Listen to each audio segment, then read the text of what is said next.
स्वागत साथियों, आप सभी का आपके अपने प्यारे multipurpose channel Pariksha Niketan a unique journey of destination में।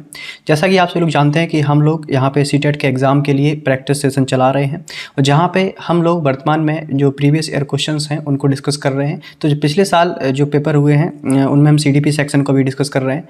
तो पिछली वाली वीडियो में हम लोगों ने 20 दिसंबर 2021 को जो एग्ज़ाम कंडक्ट हुआ था उनके 30 क्वेश्चन को देखा था और आज हम लोग 21 दिसंबर 2021 को जो पेपर हुआ था सीटेट का उसके हम क्वेश्चंस को डिस्कस करने वाले हैं।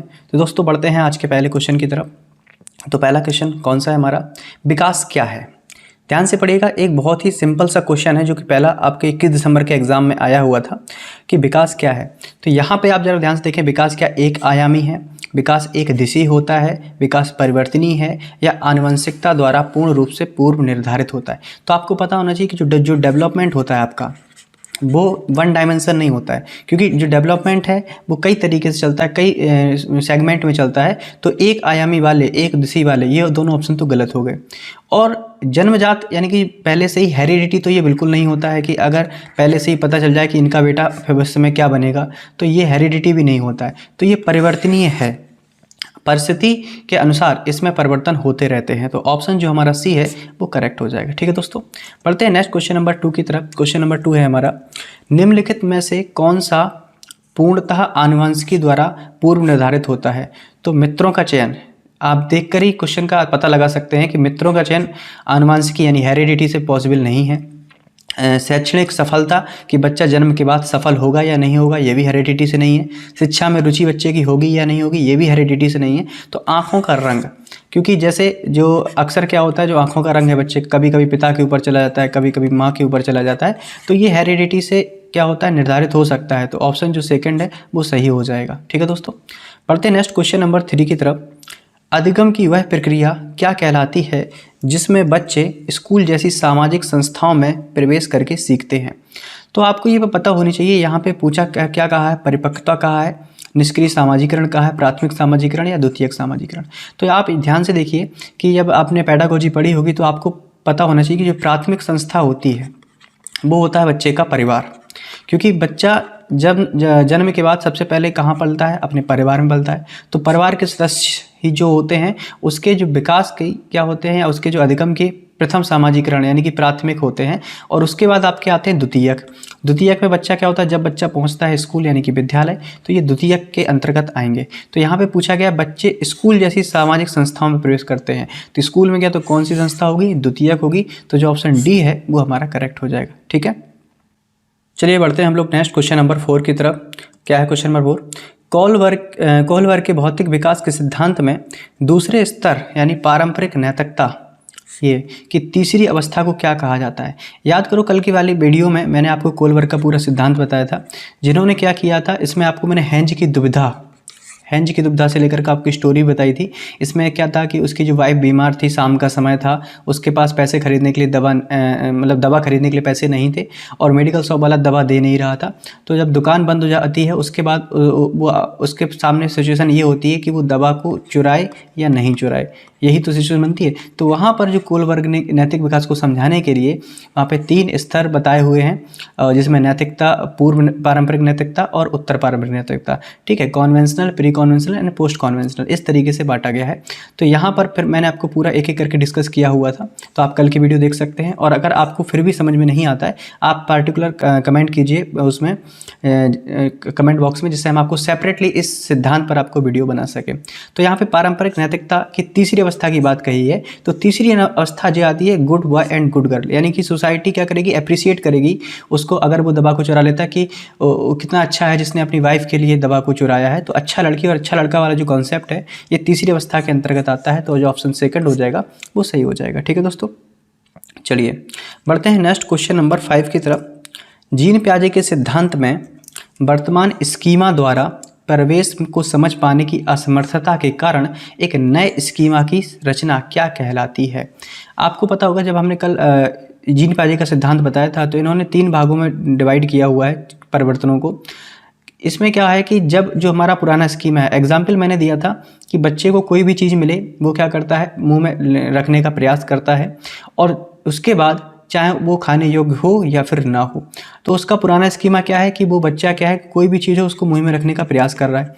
लेकिन अगर मान लो जैसे गेंद है कि नहीं है, और गेंद को उसने मुंह में रखने का प्रयास किया लेकिन गेंद मुंह के अंदर नहीं जाती है, तो उसने क्या किया, उस गेंद को फेंक दिया। यानी कि जो उसका पुराना स्कीमा था क्या था, कोई भी वस्तु उसको मुंह में रख रहा था, लेकिन अब उसके अंदर एक नया स्कीमा आ गया कि अगर कोई वस्तु मुंह के अंदर नहीं जाती है तो उसको क्या कर देना है, फेंक देना है। तो अपने पुराने स्कीमा में उसने क्या कर लिया, परिवर्तन कर लिया। तो पुराने स्कीमा के में परिवर्तन की जो प्रक्रिया होती है उसको कहा जाता है एक्मोडेशन। क्या कहते हैं भैया, एक्मोडेशन। और एक्मोडेशन को हिंदी में कहते हैं समायोजन, एक्मोडेशन। ठीक है, आगे पढ़िए क्वेश्चन नंबर 6 की तरफ। पियाजे के अनुसार कौन सा संप्रत्यय या कार्य रूप सूचना को संगठित और प्रतिपादित करता है। क्वेश्चन ध्यान से पढ़िएगा क्या लिखा है। तो जीन पियाजे की बात की है तो इन्होंने सूचनाओं को कहा क्या है, पहले बात तो आपको ये पता होना चाहिए, इन्होंने सूचनाओं को स्कीमा कहा है। जीन पियाजे ने सूचनाओं को, इन्फॉर्मेशंस को क्या कहा है, स्कीमा कहा है, और यही आपसे पूछा गया है।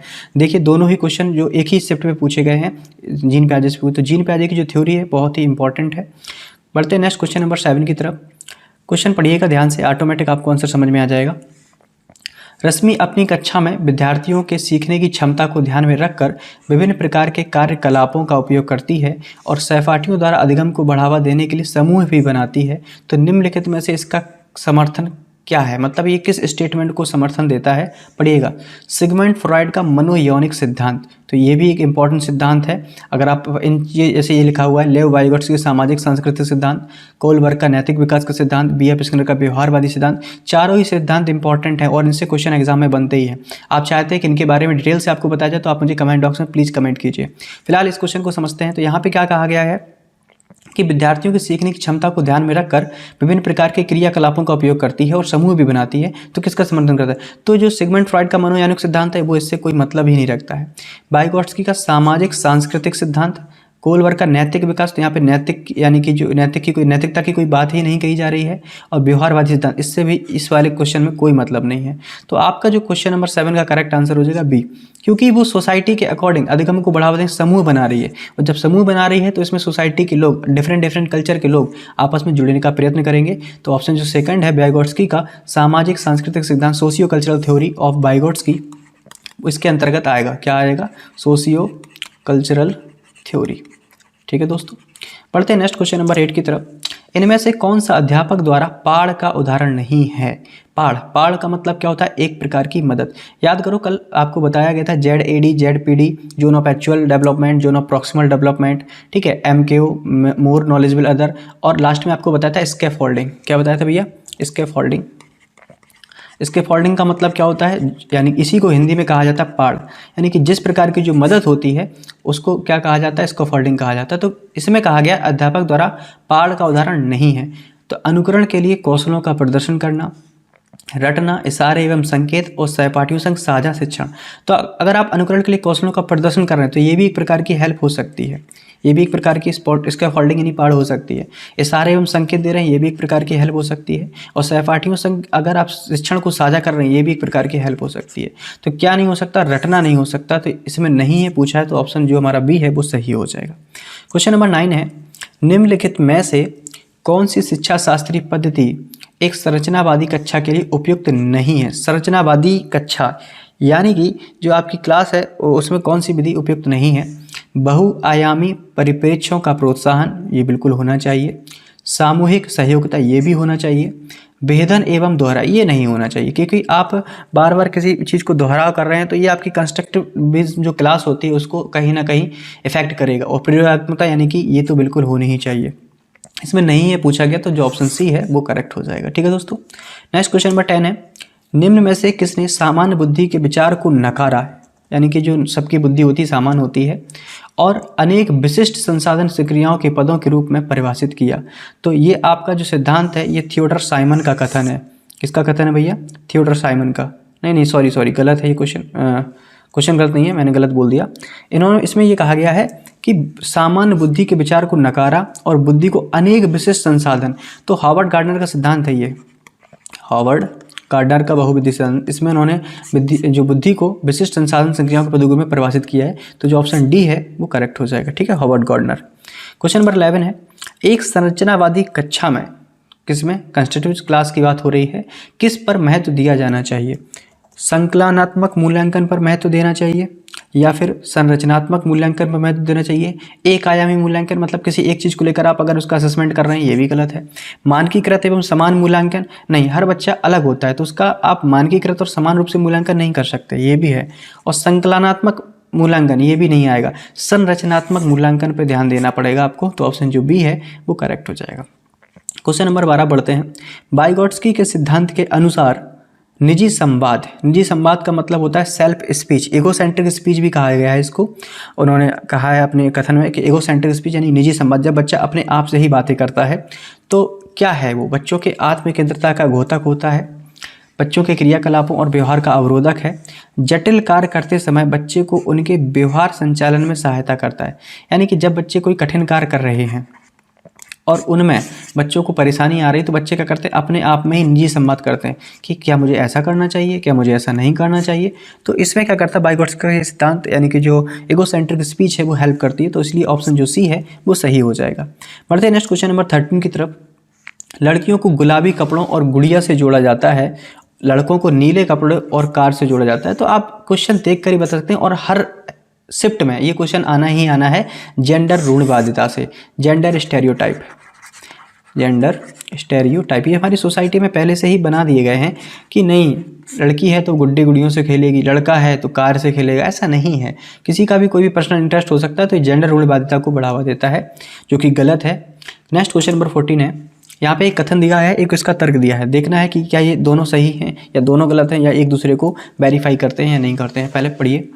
शिक्षा असफल हो जाती है जब बच्चों से यह अपेक्षा की जाती है कि वे प्राप्त ज्ञान को ज्यों का त्यों पुनः उत्पादित करें। देखो भैया, यहाँ पे ज्यों का त्यों पुनः उत्पादित करने की बात हो रही है। खैर आगे पढ़ते हैं। रीजन इसका, जानकारी का पुनः उत्पादन बच्चों के अधिगम का अर्थपूर्ण घोतक होता है। ये अधिगम का अर्थपूर्ण बोधक है। अगर मान लो बच्चा किसी जानकारी को बार वापस से बोल रहा है तो ये जरूरी बिल्कुल नहीं है कि वो अर्थपूर्ण उसका मतलब निकाले। मेरी बात समझने का थोड़ा प्रयास करें।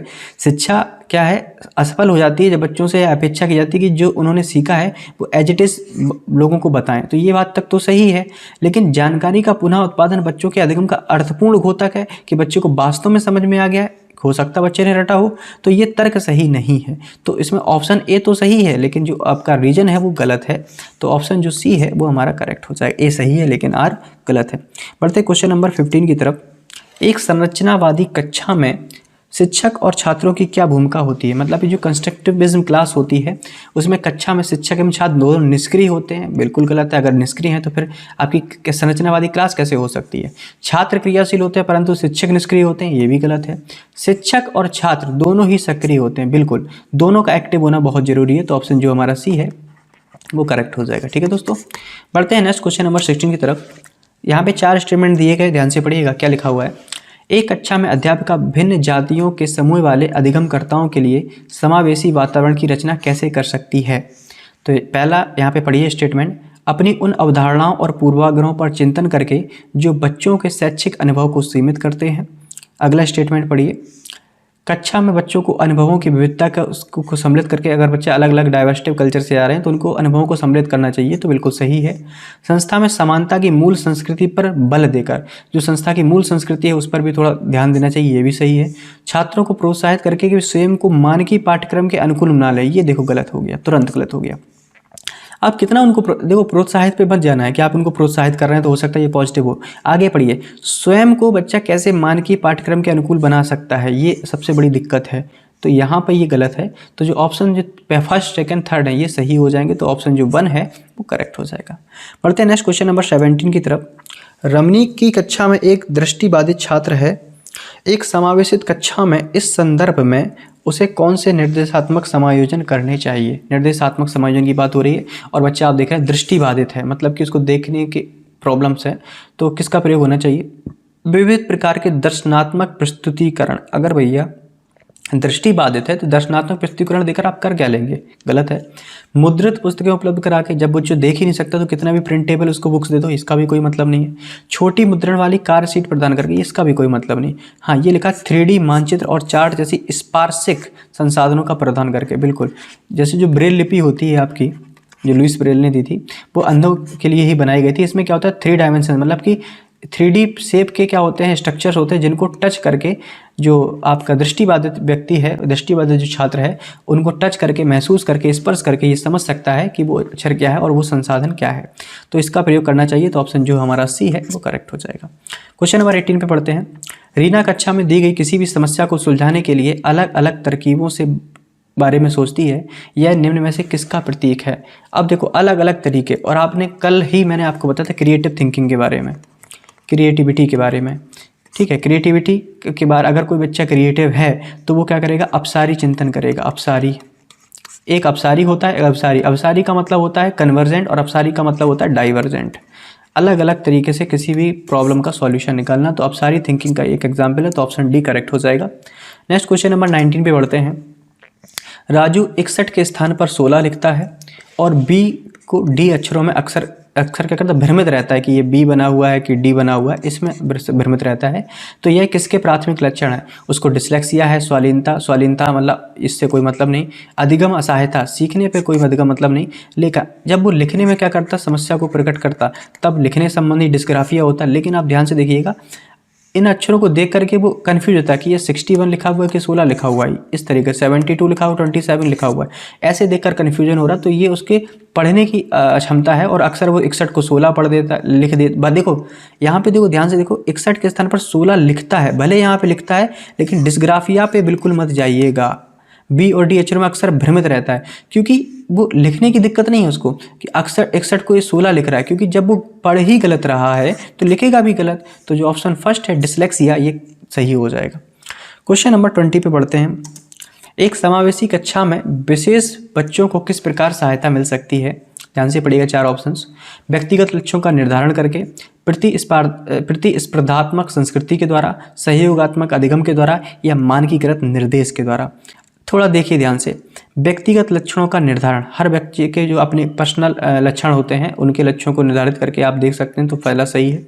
प्रतिस्पर्धा यानी कि कॉम्पिटिटिव माहौल बिल्कुल नहीं बनाना, सेकंड पे गलत है। सहयोगात्मक अधिगम, यानी एक दूसरे की हेल्प करिए, ये भी सही है। और मानकीकृत निश्चित, ये भी गलत है, क्योंकि हर बच्चे के लिए आप मानक डिसाइड नहीं कर सकते हैं। तो जो ऑप्शन फर्स्ट है, ऑप्शन थर्ड है, किस ऑप्शन में है, ऑप्शन थर्ड में है, करेक्ट हो जाएगा। नेक्स्ट क्वेश्चन नंबर 21 की ओर बढ़ते हैं। एक संरचनावादी परिप्रेक्ष्य में बच्चों को किस प्रकार समझा जाता है। तो अगर संरचनावादी परिप्रेक्ष्य है, संरचनावादी क्लासरूम है, तो निष्क्रिय प्राणी के रूप में, ये तो ऑलरेडी निगेटिव दिया है, गलत है। छोटे वयस्कों के रूप में, ये भी गलत है।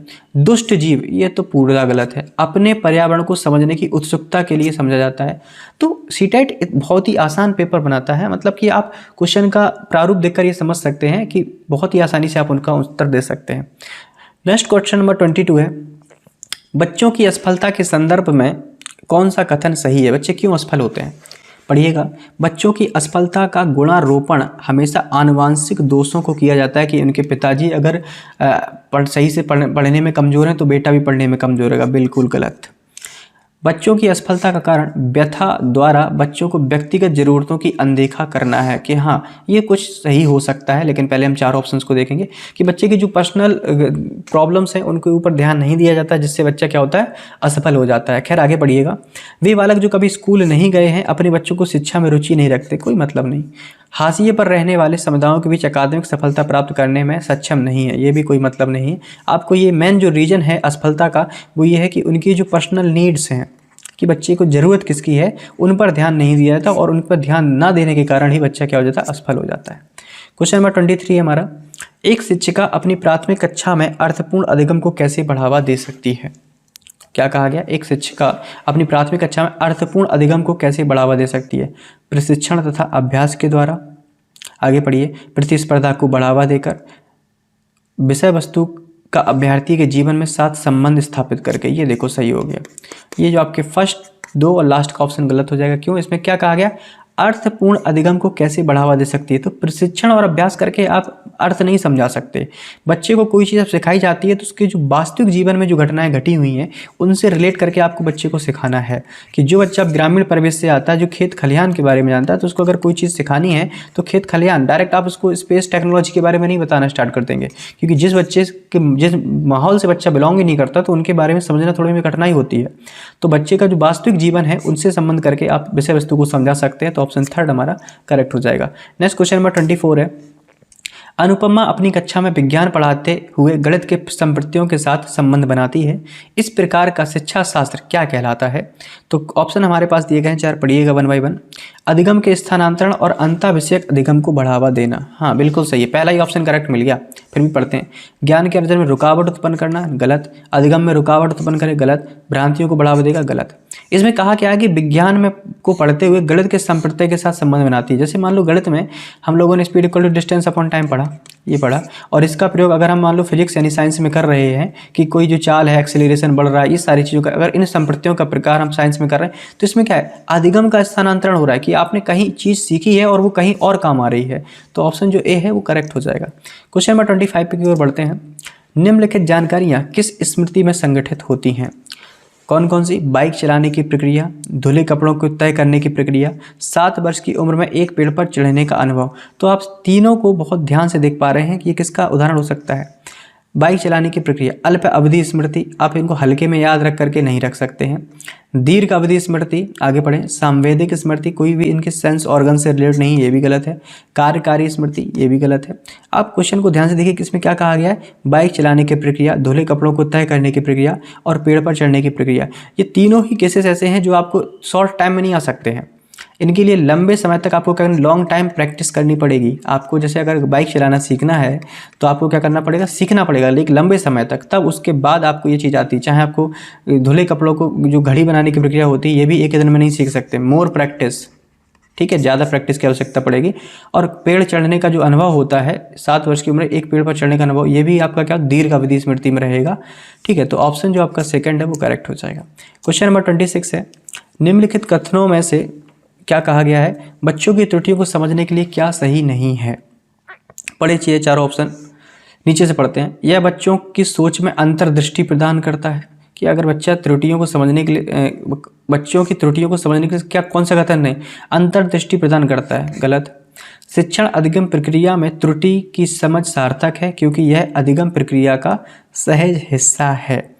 तो त्रुटि की समझ सार्थक है, ये बात भी बिल्कुल सही है, लेकिन इसमें नहीं है पूछा गया तो ये भी गलत मानेंगे हम लोग।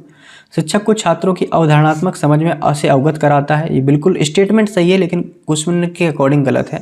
यह कक्षा में छात्रों को ग्रेड और पदों को निर्धारित करने में मदद करता है, ये सेंटेंस गलत है बट आपका आंसर सही है। क्यों इसमें पूछा, बच्चों की त्रुटि को समझने के लिए सहायक नहीं है, तो यही सहायक नहीं है। ग्रेड और पदों का निर्धारित करने से कोई मतलब नहीं है, ये जबकि तीनों स्टेटमेंट आपके करेक्ट थे। ठीक है, क्वेश्चन नंबर 27 है हमारा। किस प्रकार की अभिप्रेरणा उन गतिविधियों से जुड़ी है जो अपने आप में आनंददायक और संतोषजनक है?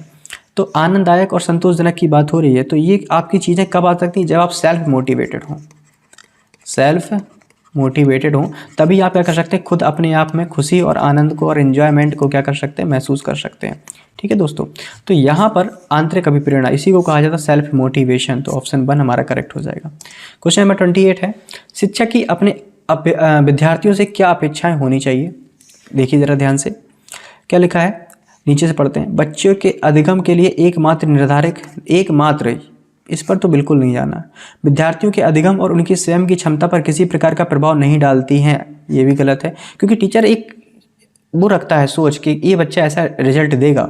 ठीक है, क्या है, विद्यार्थियों के अधिगम से कोई संबंध नहीं, ये भी गलत है। उनके अधिगम पर महत्वपूर्ण प्रभाव डालती है, बिल्कुल सही बात है कि अगर कोई टीचर है किसी पार्टिकुलर स्टूडेंट से कोई अपेक्षा करता है तो उसके जो अधिगम, उसकी जो लर्निंग प्रोसेस है, कहीं ना कहीं उस पर पॉजिटिव इफेक्ट पड़ेगा। तो ऑप्शन जो 1 है हमारा करेक्ट हो जाएगा। क्वेश्चन नंबर 29 है। बाल केंद्रित कक्षा का सृजन कैसे किया जा सकता है? स्टूडेंट सेंटर, यहाँ पे लर्निंग की बात हो रही है, स्टूडेंट सेंटर्ड क्लास की बात हो रही है, तो यहाँ पे करेक्ट आंसर आपका क्या होगा, नीचे पर। शिक्षार्थियों में प्रतिस्पर्धा को प्रोत्साहित करके, आपको ये बात पता होनी चाहिए कि कंपटीशन को यहाँ पे हमेशा नेगेटिव वर्ड माना गया है। बारंबार परीक्षा लेकर शिक्षार्थियों के बीच में भय उत्पन्न करना, ये भी गलत है। शिक्षार्थियों को प्रश्न पूछने से हतोत्साहित, डीमोटिवेटेड, ये भी गलत है। शिक्षार्थियों को उनके निष्पादन के बारे में समय पर प्रतिपुष्टि देकर, कि बच्चे जो कर रहे हैं तो उनको समय समय पर क्या दिया जाए, फीडबैक दिया जाए। तो इससे क्या होगा, बच्चे में जो आपका सृजन है, क्रिएटिविटी है, वो बनी रहेगी। तो ऑप्शन 1 हमारा करेक्ट हो जाएगा। पढ़ते हैं इस पेपर के लास्ट क्वेश्चन नंबर 30 की तरफ। राष्ट्रीय शिक्षा नीति न्यू एजुकेशन पॉलिसी 2020 क्या प्रस्तावित करती है? विद्यालय की पाठ्य चर्या की विषय वस्तु में कटौती, विद्यालय की पाठचर्या के लचीलेपन में वृद्धि, रटंत अधिगम को महत्व देना, विवेचनात्मक चिंतन को महत्व देना। तो यहाँ पर आप ध्यान से देखेंगे विद्यालय की पाठचर्या की विषय वस्तु में कटौती, सही बात है कि वहाँ पर क्या होता है कि जो लंबा सिलेबस होता है इसको कहीं ना कहीं क्या किया गया है, काटने का प्रयास किया गया है। तो ये स्टेटमेंट बिल्कुल सही है आपका। विद्यालय की पाठचर्या के लचीलेपन में वृद्धि, यहाँ फ्लेक्सिबिलिटी, कि आप इन्वायरमेंट के आधार पर जो आपकी विद्यालय की चर्या है उसमें क्या कर सकते हैं, चेंजमेंट यानी कि मूवमेंट या मॉडिफिकेशन कर सकते हैं। तो लचीलापन किया गया है। रटंत अधिगम को महत्व देना, रटने पे तो कभी फोर्स ही नहीं किया गया। विवेचनात्मक चिंतन को महत्व देना, ये भी सही है। तो फर्स्ट, सेकंड और फोर्थ, तो यानी कि करेक्ट आंसर आपका हो जाएगा ऑप्शन सी। ठीक है दोस्तों, तो आज हमने इस पेपर में पूरे 30 क्वेश्चन पढ़े। तो आई थिंक आप लोगों ने एक बढ़िया से प्रैक्टिस की होगी। एक आपको अंदाजा लग रहा होगा कि किस प्रकार के क्वेश्चन आपके आने वाले एग्जाम से पूछे जा सकते हैं। तो दोस्तों मिलते हैं हम लोग मिलते हैं फिर से एक अगले नए पेपर के साथ, नए सॉल्यूशन के साथ। फिर भी आप लोगों से एक विनती है कि अगर आपको वीडियो पसंद आ रही हो तो आप बिल्कुल लाइक कीजिए। और पार्टिकुलर जो यहाँ पे कुछ क्वेश्चन के कुछ सिद्धांत भी आए हैं आपके साइकोलॉजी से रिलेटेड, तो अगर आप चाहते हैं कि उन सिद्धांतों से पर रिलेटेड पार्टिकुलर वीडियो बना दी जाए, उन सिद्धांतों को समझा दिया जाए और उसके बाद उन पर बेस्ड क्वेश्चन करवा दिए जाए, तो आप अगर ऐसा चाहते हैं वास्तव में तो कमेंट बॉक्स में बताइए, हम उस पर सेपरेटली वीडियो बना देंगे। ठीक है दोस्तों, मिलते हैं अपनी नेक्स्ट वीडियो में, तब तक ख्याल रखिए, टेक केयर, बाय बाय।